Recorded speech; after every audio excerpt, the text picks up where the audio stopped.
निवेदिता। बिहार विधानसभा चुनाव के पहले चरण का चुनाव 28 अक्टूबर को पहले चरण के लिए मतदान किया जाना है और उससे पहले बिहार की सभी राजनीतिक पार्टियां जनता को लुभाने के लिए अपना अपना अलग अलग विजन डॉक्यूमेंट जारी कर रही हैं। मतलब जो पार्टियां गठबंधन में भी हैं वो गठबंधन के हिसाब से बना हुआ मैनिफेस्टो नहीं बल्कि हर एक पार्टी अपना अलग अलग मैनिफेस्टो जारी कर रही है। इसमें दिलचस्प ये है कि बीजेपी ने जो अपना मैनिफेस्टो जारी किया है इसमें कोरोना की फ्री वैक्सीन देने का बिहार की जनता से वादा किया है, जिस वादे पर अब महाराष्ट्र की सरकार चलाने वाली शिवसेना ने टिप्पणी की है। शिवसेना ने अपने मुखपत्र सामना के जरिए बीजेपी पर कोरोना के उनके वादे को लेकर निशाना साधा है। शिवसेना ने सामना में लिखा है, बीजेपी की असली नीति क्या है, उनका दिशा दर्शक कौन है, इस बारे में थोड़ा भ्रम का माहौल बना दिख रहा है। 2 दिन पहले ही प्रधानमंत्री मोदी ने जनता को आश्वासन दिया था कि सरकार प्रयास करेगी कि कोरोना का टीका आते ही देश के सभी लोगों तक पहुंचाया जाए।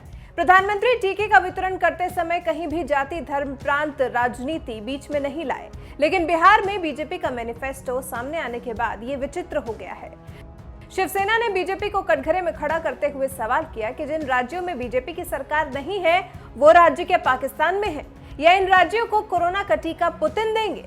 शिवसेना का सीधा निशाना बीजेपी पर कोरोना की वैक्सीन को लेकर है। शिवसेना का कहना है कि अगर बीजेपी बिहार में सत्ता में आ जाएगी तो वहां फ्री में कोरोना की वैक्सीन देगी और जहां सत्ता में नहीं है वहां बीजेपी क्या करेगी, वैक्सीन देगी भी या नहीं, फिर उन राज्यों को वैक्सीन सीधा रूस के राष्ट्रपति देंगे क्या। इसके बाद शिवसेना ने कोरोना काल के दौरान भी बिहार में हो रही चुनावी रैलियों को लेकर भी तंज कसा है।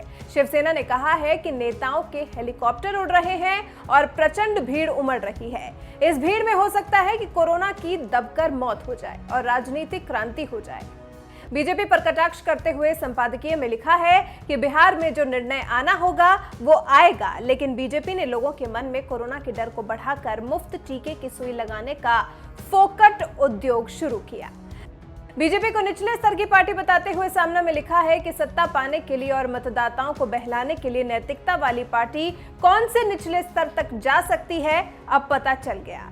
मुफ्त में टीका सिर्फ बिहार में ही क्यों, पूरे देश को क्यों नहीं। पूरे देश में कोरोना ने तांडव मचाया है। ये आंकड़ा 75 लाख से ज्यादा तक पहुंच चुका है। लोग रोज अपनी जान गंवा रहे हैं। ऐसे में एक ऐसे राज्य में जहां विधानसभा चुनाव हो रहे हैं वहां इस प्रकार की राजनीति होना दुखद है। सामना में शिवसेना ने कहा है कि बिहार के चुनाव में विकास गुम हो चुका है। पूरे देश में कोरोना के टीके की आवश्यकता है। टीके की खोज तीसरे चरण में पहुंच चुकी है, लेकिन टीका पहले बिहार में बीजेपी को मतदान करने वालों को मिलेगा। लेकिन मान लीजिए कि बिहार में सत्ता बदल गई तो बीजेपी बिहार को टीका नहीं देगी क्या। कई राज्यों में बीजेपी की सरकार नहीं है, उनको भी टीका देने के मामले में केंद्र सरकार हाथ ऊपर कर लेगी क्या। विरोधी दल के एकाध विधायक को कोरोना हो गया तो बीजेपी की ओर से कहा जाएगा कि टीका लगाना होगा तो पहले अपनी पार्टी बदल लो, नहीं तो चिल्लाते बैठो। आपको बता दें, बिहार में जारी अपने मैनिफेस्टो में बीजेपी ने 5 सूत्र, 1 लक्ष्य और 11 संकल्प का जिक्र किया है, जिसे बिहार में अगले 5 साल में आत्मनिर्भर बिहार का रोड मैप 2020 से 2025 बताया गया है। इस संकल्प पत्र में बीजेपी ने फ्री कोरोना वैक्सीन, 19 लाख रोजगार, 3 लाख नए शिक्षकों की नियुक्ति, मेडिकल, इंजीनियरिंग समेत तमाम तकनीकी शिक्षाएं हिंदी में उपलब्ध कराए जाने का वादा किया है। शिवसेना ने बीजेपी के इन्हीं वादों पर कटाक्ष किया है और सबसे बड़ा सवाल बीजेपी से यही पूछा है कि जब दुनिया भर में कोरोना महामारी फैली है तो ऐसे में पूरे जोर शोर से विधानसभा चुनाव कराने की जरूरत क्या है, चुनावी रैलियों की क्या जरूरत है। साथ ही शिवसेना ने सिर्फ बिहार में ही कोरोना की फ्री वैक्सीन को लेकर बीजेपी को आड़े हाथों लिया है। आप शिवसेना के बीजेपी पर इन आरोपों से कितना इत्तेफाक रखते हैं? आप शिवसेना के इस तंज पर उसका कितना समर्थन करते हैं? अपनी राय हमें कमेंट कर जरूर बताएं।